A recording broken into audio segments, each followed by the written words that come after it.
Fans of The Witcher were absolutely ecstatic when Netflix announced they were going to create a new series based on their favorite video game and book title. The first season came out to mixed reviews. It had a lot of action, but there were a lot of problems. Confusing storylines, questionable graphics, but fantastic acting from Henry Cavill, who played the main character, Geralt.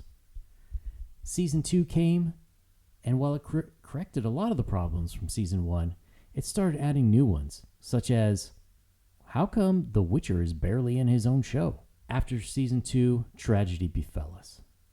Henry Cavill decided that Season 3, the last in his contract, would be the last for him playing Geralt. There was a spat between showrunners who claimed that Henry Cavill hated women, all simply because Henry wanted to ensure that his fans would get a faithful rendition of Geralt in the world of The Witcher.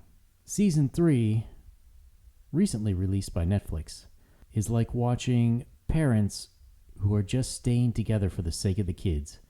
Dad checked out a long time ago, mom's on a crazy bender, and the kids, you know they're going to be trouble. Although Netflix has only released the first 5 episodes of Season 3, the next coming out at the end of July, there has been a lot of trouble brewing. The show itself seems fairly aimless, kind of picking up where Season 2 left, where we have Geralt training Ciri. But after a while, it's decided Yennefer should train Ciri, and she should take her to where she learned. This results in a lot of episodes where Ciri is brooding and angry like a teenager because Geralt doesn't see her as an adult capable of fighting monsters on her own.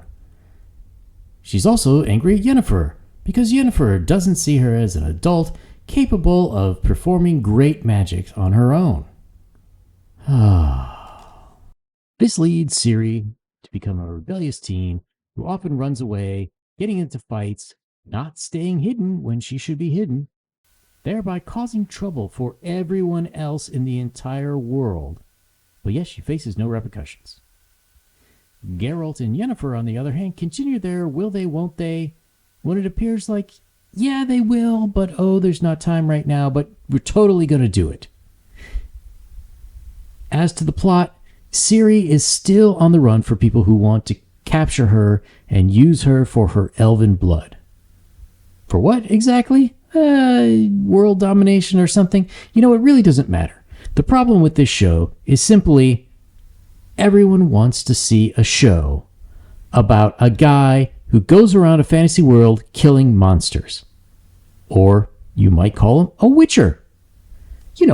What the show is theoretically based on.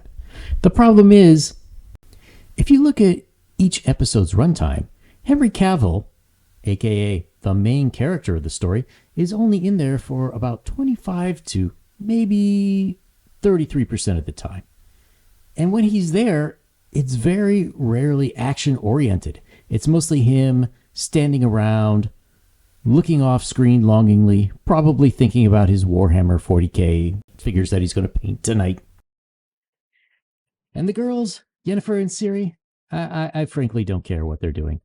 Now, I have to say, there is some action. For example, episode 2 has a very cool monster fight where Geralt is saving children who look just like Ciri. They've been captured because they have elven blood. Why do you need Ciri's elven blood when you have other elven blood? I don't know. There's a lot of elves in the world too. Why don't they kill elves for their elven blood? Don't know. The show doesn't seem to care. Even though I watched this yesterday, and there were only 5 hours of show out, I could not tell you one episode from the other than perhaps the beginning and the end. One thing did stand out, though. There is yet another prom scene. This is something that to me is very strange. Why on earth does Netflix, in every one of its shows, seem to have some kind of a dance or prom? It's like when they got the story for Bridgerton, they said, you know what? As part of our negotiation to you, Bridgerton creators, we will guarantee there is a ball in a tun in every other show we produce. Was prom really the epicenter, the most important thing that happened in these writers' lives? Is this a generational thing? Am I just an old fart? It is very strange, but just like we had the wedding party, i.e. prom, where we had a porcupine guy in season 1, here in season 3, Yennefer takes Geralt as her date to sorcerer school, where there's a prom of all the mages in the land to create unity, save the... I don't know. It doesn't really matter. Some guy is accused of doing stuff. He was bald. That's about all I remember. And there were vague threats, and a lady who has an illusionary jaw is telepathic. And that's about all I got out of that scene. It wasn't particularly sexy. It didn't really move a lot of the plot. It certainly wasn't action-oriented. And it just made me wonder why someone would do this. I mean, watching this show this season has been more reasons to kill yourself than watching 13 Reasons Why. Oh, and just because every Netflix show seems like it has to, Jaskier is gay. Or at least bisexual. I don't know. He was always into women before. Now he's into dudes. Thanks, Netflix. So to sum it up, is Netflix Season 3 a good watch? Well, if you have OCD and you feel like you have to watch things to completion, okay, go for it. Even though theoretically there's going to be a Season 4 with one of the Hemsworth brothers. Ugh. But for most of us, my advice, watch Season 1 and pretend it was the only season.